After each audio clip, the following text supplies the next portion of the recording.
Hello everyone, ಇವತ್ತಿನ vlog ಕಿಟಿ party ದಿನದ್ದಾಗಿರುತ್ತೆ.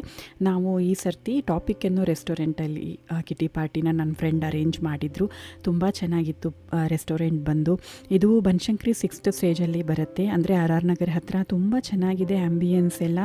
ನಾವು ಲಂಚಿಗೆ ಅಂತಲೇ ಹೋಗಿದ್ದು. 12:45 ಅರೌಂಡ್ ನಾವು ರೆಸ್ಟೋರೆಂಟ್ ರೀಚ್ ಆಗಿದ್ವಿ. ಆ್ಯಂಡ್ ಇದು ನಮ್ಮ ಕಿಟಿ ಪಾರ್ಟಿ ಬಂದು ನಾವು ಅಪಾರ್ಟ್ಮೆಂಟ್ ಫ್ರೆಂಡ್ಸ್ ಗ್ರೂಪಿದ್ದಾಗಿರುತ್ತೆ. ಸೊ ಎವ್ರಿ ಮಂತ್ ನಾವು ಈ ಥರ ಬೇರೆ ಬೇರೆ ರೆಸ್ಟೋರೆಂಟೆಲ್ಲ ಟ್ರೈ ಮಾಡ್ತೀವಿ. ಈ ರೆಸ್ಟೋರೆಂಟೂ ತುಂಬ ಚೆನ್ನಾಗಿದೆ.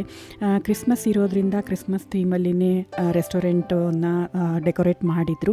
ಆ್ಯಂಡ್ ನಾವು ಕೂಡ ಕ್ರಿಸ್ಮಸ್ ಥೀಮಲ್ಲಿನೇ ಡ್ರೆಸ್ ಕೋಡ್ ನಾವು ಮಾಡ್ಕೊಂಡಿದ್ವಿ. ಸೊ ತುಂಬ ಫನ್ನಾಗಿತ್ತು, ತುಂಬ ಚೆನ್ನಾಗಿ ಎಂಜಾಯ್ ಮಾಡಿದ್ವಿ ಅಂತಲೇ ಹೇಳ್ಬೋದು. ಆ್ಯಂಡ್ ಈ ರೆಸ್ಟೋರೆಂಟಲ್ಲಿ ಎಲ್ಲ ಕುಸಿನನ್ನು ನೀವು ಟ್ರೈ ಮಾಡ್ಬೋದು. ಎಲ್ಲ ಕಾಂಟಿನೆಂಟಲ್ ಫುಡ್ನೂ ನಿಮಗೆ ಇಲ್ಲಿ ಅವೈಲೇಬಲ್ ಇದೆ. ಆ್ಯಂಡ್ ನಾವು ಇಲ್ಲಿ ಸ್ಟಾರ್ಟರ್ಗೆ ಪಾಲಕ್ ಪತ್ತ ಚಾಟ್ ಅಂತ ತೊಗೊಂಡ್ವಿ. ಆ್ಯಂಡ್ ಸೂಪ್ ಬಂದು ಝೋಲ್ಮೋಲ್ ಮೋಮೋಸ್ ಅಂತ ತುಂಬ ಚೆನ್ನಾಗಿತ್ತು.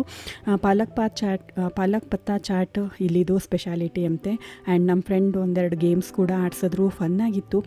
ಈ ಥರ ಪ್ರತಿ ತಿಂಗಳು ನಾವು ಹೊರಗಡೆ ಹೋಗ್ತಾ ಇರ್ತೀವಿ. ಈ ಥರ ಹೋಗೋದ್ರಿಂದ ತುಂಬ ಮೈಂಡ್ ರಿಫ್ರೆಶ್ ಆಗಿರುತ್ತೆ. ಫ್ರೆಂಡ್ಸ್ ಎಲ್ಲ ಸೇರಿಕೊಂಡು ಒನ್ ಡೇ ನಾವು ನಮಗೋಸ್ಕರ ಇರ್ತೀವಿ. ಅಂದರೆ ನಮಗೋಸ್ಕರ ನಾವು ಫನ್ ಮಾಡಿಕೊಂಡು ಎಲ್ಲನೂ ಮರೆತು ಈ ರೀತಿ ಎಂಜಾಯ್ ಮಾಡೋದು ತುಂಬ ಚೆನ್ನಾಗಿರುತ್ತೆ ಅಲ್ವಾ. ಸೊ ಇಲ್ಲಿ 2 ಸ್ಟೋರೀಸು ಇದೆ ರೆಸ್ಟೋರೆಂಟು. ಅಂದರೆ ಮೇಲೇನೂ ಕೂಡ ಸೆಕೆಂಡ್ ಫ್ಲೋರಲ್ಲೂ ಕೂಡ ಇಲ್ಲಿ ಅರೇಂಜ್ ಮಾಡಿದ್ದಾರೆ ಸೀಟಿಂಗ್ ಎಲ್ಲ. ಆ್ಯಂಡ್ ಅಲ್ಲಿ ಸೆಲ್ಫಿ ಸ್ಪಾಟ್ ಕೂಡ ಮಾಡಿದ್ದಾರೆ. ತುಂಬ ಚೆನ್ನಾಗಿದೆ ರೆಸ್ಟೋರೆಂಟು. ನೀವು ಯಾರಾದರೂ ನಿಮಗೆ ಪಾರ್ಟಿಗೋಸ್ಕರ ವೆನ್ಯೂ ಏನಾದರೂ ಸರ್ಚ್ ಮಾಡ್ತಾ ಇದ್ದರೆ ಈ ರೆಸ್ಟೋರೆಂಟ್ನ ನೀವು ಟ್ರೈ ಮಾಡ್ಬೋದು, ಕನ್ಸಿಡರ್ ಮಾಡ್ಬೋದು ಅಂತ ಹೇಳೋಕ್ಕೆ ಇಲ್ಲಿ ಇಷ್ಟಪಡ್ತೀನಿ. ಆ್ಯಂಡ್ ನಾವು ಡೆಸರ್ಟ್ಗೆ ಬಂದು ಸ್ಲಿಜ್ಲರ್ ಬ್ರೌನಿ ಅಂತ ತಗೊಂಡಿದ್ವಿ. ತುಂಬ ಚೆನ್ನಾಗಿತ್ತು ಅದೂ ಕೂಡ. ಆ್ಯಂಡ್ ಇದು ಪುಲ್ಲಪ್ ಡೆಸರ್ಟ್ ಅಂತೆ. ಇದನ್ನು ಕೂಡ ಟ್ರೈ ಮಾಡ್ಬೋದು. ತುಂಬಾ ವೆರೈಟಿ ಇತ್ತು ಡೆಸರ್ಟಲ್ಲೂ ಕೂಡ. ಆ್ಯಂಡ್ ಟೈಮ್ ಹೋಗಿದ್ದೇ ಗೊತ್ತಾಗಲಿಲ್ಲ ಆ್ಯಕ್ಚುಲಿ ಹೇಳಬೇಕು ಅಂತಂದರೆ. ತುಂಬ ಫನ್ನಾಗಿತ್ತು ಅಂತ ಹೇಳ್ತಾ ಇವತ್ತಿನ ವ್ಲಾಗ್ನ ಇಲ್ಲಿಗೆ ಮುಗಿಸ್ತಾ ಇದ್ದೀನಿ. See you in the next vlog. Bye bye.